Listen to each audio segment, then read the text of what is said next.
Allie from Allie's Best, and today I'm going to talk to you about how to set your New Year's resolutions. 3 months ago, I made a video all about my New Year's resolutions, and I got a couple questions about how I even came up with those in the first place. So I thought I would come to you guys with a little update on how my resolutions are going and give to you a couple tips on how to set your own resolutions for the new year.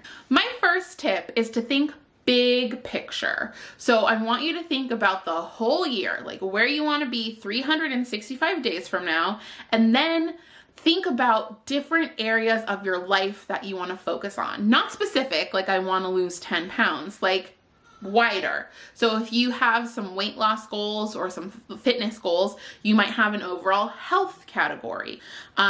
You could have another section all about your career and your work goals. For me, my new umbrellas that I chose for the coming year are friends, family, home, health, Judaism, and social media, YouTube stuff. Then what you have to do is within each category, start to make your specific resolutions or your specific goals, things that you want to achieve. In order to drill down and help figure out your goals, it's good to revisit the goals that you've had in the past.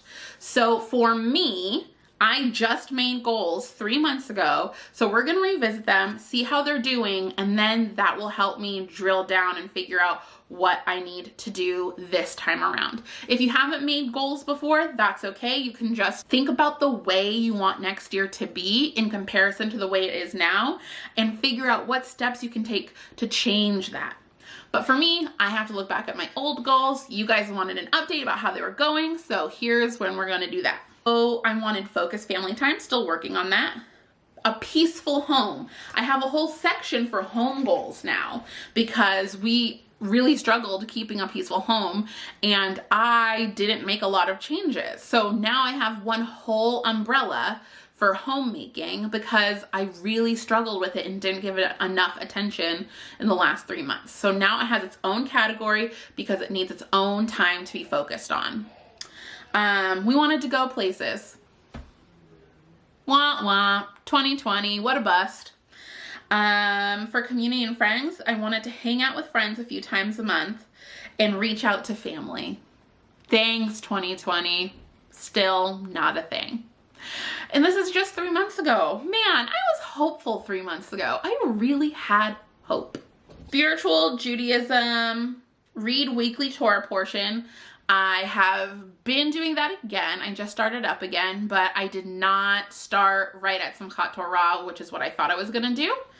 But that's okay. I wanted to journal and pray with intent. And I think my prayers have been really elevated recently, but I have not been journaling at all. So I don't think that's necessarily something I want to get back to. Like, I'm okay dropping the journaling goal because I'm doing other creative outlet things, which brings me to the next one, which is my personal goals. I wanted to cultivate a sense of creativity, and I think I've been doing a really good job at that. I've been drawing in Procreate on my iPad. I've been making videos.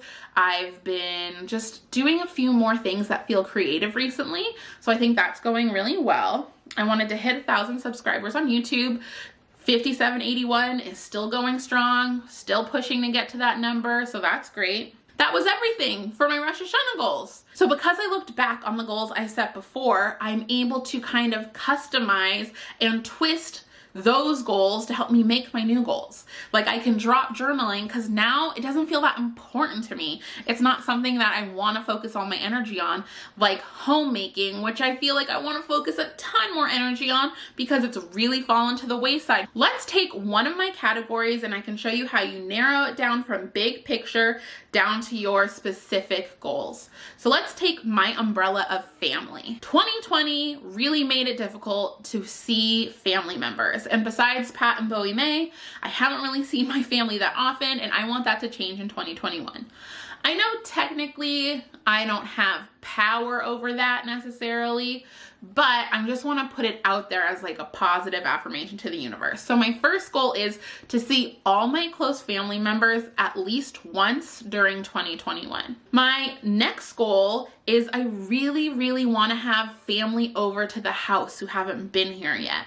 And then my last one is something I still need to focus on. I want to be more focused on time with my family than I am time on my devices or watching TV or whatever it is. I want to have more focused time where my attention isn't split. And that was a resolution I had from Rosh Hashanah, which I am still learning to do. So you continue doing that process for each of your big categories. You think about, like, what do I want to accomplish in this big part of my life? And how do I get specific and drill down and figure out what are the things, the most important 3 things in each umbrella category that I really want to get done. You need to write down your goals. Ideally, write them down and then see them, put them somewhere where you're going to see them all the time, where you're going to see them every single day. So for me, the first time I did goal setting, it was the front page of my planner. I'll write it down on my iPad first, then I'll write it down on a piece of paper, then I'll write it down. Sometimes I'll do a vision board of it. I just think the more you focus on your goals and the more they're like in your face, then the more like you are to follow through with them and to actually push yourself every day to get to your goals. The next important piece, besides just setting these big, lofty 1-year goals, is you need to start planning how you're going to reach those goals. So for me, this might be overkill, but what I do is I set my yearly goals and intentions. Then I take all my umbrella categories and plan for my first 3 months. Where do I want to be after my first quarter of the year? Family and friends. I know for the first quarter of the year, I'm not going to be able to see them in person because I know COVID is still going on and I know that that's not going to be an option. So what else can I do to make sure I'm reaching out to family members and making those connections? I can Zoom with them once a month. I can plan on sending letters for holidays. So make a detailed plan for that first 3 months about what you're actually going to do to try to achieve those goals. I'm not probably going to get to 1,000 subscribers in the next 3 months. So that's not my 3-month goal. My 3-month goal might be, make 1 YouTube video a week, gain, I don't know what's realistic, gain 100 subscribers, gain 50 subscribers. I have to think more about it, but give yourself little incremental goals that as you add up all those goals over the course of the first quarter and then the second quarter and the third quarter, the end of the year, you're finally achieving your bigger goals. Then write those down. Write down what your quarterly goals are and, live by them. Really try to push yourself to track them. If you have a habit tracker that you're using, track the habits that are leading you to your quarterly goals that will lead you to your yearly goals. Yeah, that is how I do my goal setting. So thank you guys so much for watching this. I hope it was helpful. And if it was, give this a like. If it wasn't, give it a dislike. Let me know if this was mad confusing, and that will be helpful to me. I hope you guys are doing great. I hope you have a phenomenal 2021, and I will see you guys later. Bye.